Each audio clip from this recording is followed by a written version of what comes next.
their military capability would be severely hit by the American forces that sit in South Korea, Japan, Guam, Alaska and Diego Garcia. The United States plays a major strategic role in the Indo-Pacific. With 375,000 personnel, there's a vast network of operations that extend from Hawaii all the way to India. Jim Molan believed China's first course of action would be to aim big. 대만 해협 전쟁 발발 시 미국은 주한미군을 빼서 대만으로 파견할 것인가? 또한 미국은 한국군의 참전을 종용할 것인가? 이 문제를 맥주집에 들어가서 어느 아저씨 두 사람에게 물어본다면 어떻게 대답할까요? 생맥주 한잔하면서 두 아저씨는 이렇게 이야기를 할 것 같습니다. 설마 그럴 리가? 전쟁이 그렇게 쉽게 일어나나? 그리고 왜 대만에 가서 참전하나? 코앞에 북한도 있는데. 반대로 앞에 아저씨는 말하길 대만 전쟁, 하지만 어쩔 수 없이 직간접으로 참여해야 하지 않겠는가? 여러분은 어떻게 생각할 것 같나요? 보통 흔히들 아니 북한이 저렇게 핵실험이나 미사일 발사로 연일 위협하는데 어떻게 주한미군을 빼서 대만에 파견하나? 저런 주한미군을 빼는 것은 한국의 안보에 치명적이고 나아가 우리가 참전까지 하면 대만 전쟁에 휘말려 들어가서 결국 중국이 우리하고도 싸우는 게 말이 되는가? 맞습니다. 이런 미래 시나리오가 쓰여지고 있는 중입니다. 영화나 드라마에서나 나올 시나리오 같지만 말입니다. 대만 해협을 둘러싼 위기구조는 뉴스를 통해 모두 잘 알고 있습니다.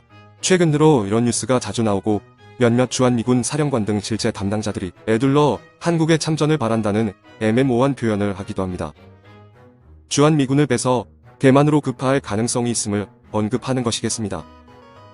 그렇다면 이번 에피소드는 이것이 어느 정도 사실이고 미국이 실제로 그렇게 할지 그 현황을 다양한 해외 싱크탱크와 최근 해제된 미국 기밀문서 자료로서 검증하고 리뷰해 보도록 하겠습니다. 워싱턴 정가는 중국과 대만의 전쟁에 왜 한국의 동참을 원하는가? 한미동맹의 비상계획을 한반도 너머로 확장시키려는 압박은 오랜 세월 동안 축적되었던 것이지 최근에 나온 것은 사실 아닙니다. 최초 이런 변화를 언급한 것은 조지 부시 대통령 때로 거슬러 올라갑니다. 조지 부시 행정부가 국제적 위협 환경이 계속 진화함에 따라 북한 위협과 같은 단 하나의 목적만을 위해 해외에 군대를 둘 수 없다고 결정했었습니다. 미국에게 있어 그런 위협이란 바로 미 본토를 공격당한 september 11 사태가 그런 배경이었습니다. 실제로 부시 행정부와 당시 노무현 정부는 협상을 진행합니다. 한반도 외부의 비상사태에 대비해 한국에서 병력을 빼서 급파할 수 있는 이른바 전략적 유연성을 부시 행정부는 요구합니다. 당연히 북한의 위협이 우선인 한국으로서는 주한미군 병력을 다른 분쟁 지역으로 빼기 전에 미국이 먼저 청와대와 협의해야 한다고 규정했습니다. 당장 일이 터지면 그때 가서 협의하자. 그게 맞는 것 아닌가? 이 정도로 넘긴 것이라고 할 수 있습니다. 미국으로서는 뺄 수도 있다를 통보한 셈이고 한국으로서는 정말 심각한 사태라면 그럴 수도 있겠으나 일단 둘이서 협상하자. 이렇게 양측은 타협한 것입니다. 그렇다면 왜 부시 대통령 때였을까요? 오바마 행정부부터 미국은 중국을 의식하기 시작합니다. 부시 대통령 때의 september 11 사태는 미국의 쇠퇴를 확인한 발생 시점이 되겠습니다. 이후에 미국의 전반적인 국제질서 정책은 후반부에서 자세하게 보기로 하고 우선 다음 행정부의 태세를 보겠습니다. 이후 트럼프 시대 최근 해제된 기밀문서에는 정확하게 한국을 참전국에 포함하는 문구가 발견되었습니다. 왜 기밀문서가 해제되었는가를 알아보니 동맹 및 우방에게 미국의 노력을 알리기 위해서였다고 합니다. 그래서 해제된 문서에도 극비의 사항은 흑색으로 블라인드 처리되어 있습니다. 여기에는 한국이 한반도를 넘어서 아시아의 안보 위기에서 지금보다 더 큰 역할을 해야 한다고 적시하고 있습니다. 이것은 중국이 대만 공격을 하는 아시아 지역의 최대 안보 위기에서 한국의 참전을 확정짓는 명백한 사실 그 자체라고 보아야 할 것 같습니다. 트럼프 행정부는 이외에도 한국과 일본을 가깝게 하여 미국과 삼각동맹으로서 안보동맹을 형성한다는 것과 일본의 재무장을 촉진시킨다는 기밀사항도 해제되어 공개되어 있습니다. 이후에는 중국의 대만 위협이 더욱 증가하여 주한미군의 대만 비상사태에 대한 논쟁이 더욱 격화됩니다.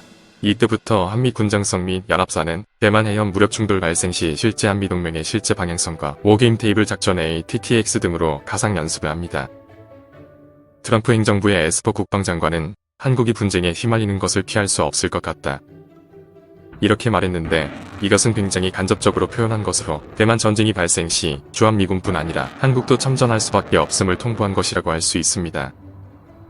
또한 이때쯤 한미연합사령부 부사령관이자 현대한군사학회 회장 이모영 장군은 한 걸음 더 나아가 중국이 대만을 치고 북한이 이때를 노려 남한을 공격할 때, 즉 동시에 전쟁이 일어난 것에 대해서도 미국과 한국 군책임자들은 준비해야 한다고 맞받았습니다. 미국이 대만에만 신경 쓰는 것에 대해서 한국으로서는 그렇다면 이때 북한도 도발하면 한미동맹으로서 뭔가를 준비하는 것도 당연하지 않겠는가 하는 의미입니다. 미국으로서는 당황스러울 것이라 보입니다. 즉 이것은 한국 입장에서는 한반도 위기도 중요하므로 중국과 북한이 동시에 침공할 때 이때 미국은 준비해야 한다는 말입니다. 사실 행정부 자체의 독트린이나 기밀문서가 한국의 참전을 기정사실화하는 것에서 보자면 누구라도 한국이 대만전쟁에서 어떤 영역이 되었든 간에 무엇을 해야만 한다는 것은 확실합니다. 다만 그 휘하의 사령관 레벨에서는 그렇게 공개적으로 표현할 위치가 아니라서 간접적으로 이야기하거나 답변을 피한 것에 불과합니다. 국내 신문에도 며칠 전 보도되었으나 필스틴 워머스 미 육군 장관은 인도 태평양 지역에서 미 육군의 역할은 전쟁 억제에 맞춰져 있다며 중국과의 전쟁을 피하는 최적의 방안은 우리가 전쟁에서 이길 것이라는 점을 보여주는 것이라고 말했습니다. 워머스 장관은 이어서 시진핑이 대만에 공격적인 무언가를 하려 할 때 자신이 상대해야 하는 게 미국인지 또는 연합 세력인지를 생각하게 해야 한다. 시 주석의 생각을 복잡하게 해야 한다고 말했습니다. 한 발 더 나아가 한국, 일본, 필리핀, 인도네시아를 거론하며 중국을 억제하기 위해서 군사, 경제 분야의 상호협력을 강조했습니다. 미국의 대통령이나 기밀문서와 공개된 석상에서 참모로서 하는 이야기는 명확성이 다릅니다. 그럼에도 불구하고 이렇게 대만 유사시 주한미군을 동원할 수 있다는 미국의 암묵적 의도를 이렇게 대담하게 표현하는 것은 전례가 없었습니다. 폴 어케머라 주한미군 사령관은 모든 지도자와 사령관은 그 어떤 상황과 관련해서든 비상계획을 세운다고 말해 주한미군 동원 가능성을 부인하지 않았습니다. 로버트 에이브럼스 전 주한미군 사령관 역시 주한미군 병력 일부가 대만 사태에 투입돼도 한미동맹은 북한의 억지를 유지할 수 있는 옵션을 가지고 있다고 표현했습니다. 한국의 대만전쟁 참전은 미 행정부와 펜타곤에서는 기정사실화한다고 봐야 한 상황에서 사실에 직시한 결론입니다. 그렇다면 부시 행정부 이후 미국의 국제질서 정책은 왜 소극적으로 변했는가? 외교안보사에서 September 11 사태는 미국의 적국 혹은 가상적국들에게 미국의 허술한 틈을 보여준 사건이었습니다. 수정주의자 리비저니스트. 이 수정주의자들의 철학은 미국이 주도하는 질서를 수정해서 새로운 각자의 이익을 추구하는 것이 목적이었습니다. 여기서 가장 주의 깊게 사태를 목도한 것은 바로 중국이었습니다. 미국이 본토에서 속수무책 당하는 것은 상징적이고 또한 수정주의자들에게 이렇게 당하는 미국도 있음을 보여주는 사건이었습니다. 미국, 워싱턴 정가에서는 이때부터 미국의 쇠퇴가 시작되었다고 보고 있습니다. 그리고 이후 대통령들은 철저하게 미국 국익 중심으로 세계의 질서보다는 제한된 개입과 축소, 즉 리트렌치먼트를 동일하게 적용합니다. 물론 정도의 차이가 있으나 무턱대고 다른 나라의 전쟁의 개입보다는 보다 신중하고 예전 가치의 자유와 정의를 위해 나서는 미국의 경찰 역할이 더 이상 의미가 없다고 본 것입니다. 오바마 행정부도 중국에 대해서 포용과 견제, 북한에 대해서는 전략적 인내라는 단어로서 대응하였습니다. 이 포용과 견제라는 정책은 날로 경제적으로 성장해 나가는데 위기감을 느낀 오바마가 중국에게 사전포석으로서 올바른 가치를 지향하고 미국과 같은 목적이라면 포용한다는 것이고 아니라면 견제하겠다는 의미입니다.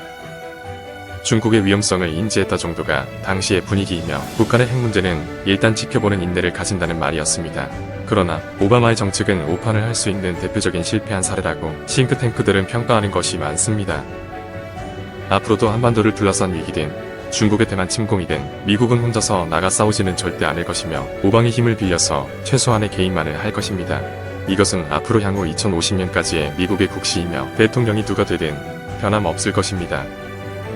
자세한 미국의 정책 변화는 다른 에피소드에서 찾아뵙겠습니다. 감사합니다.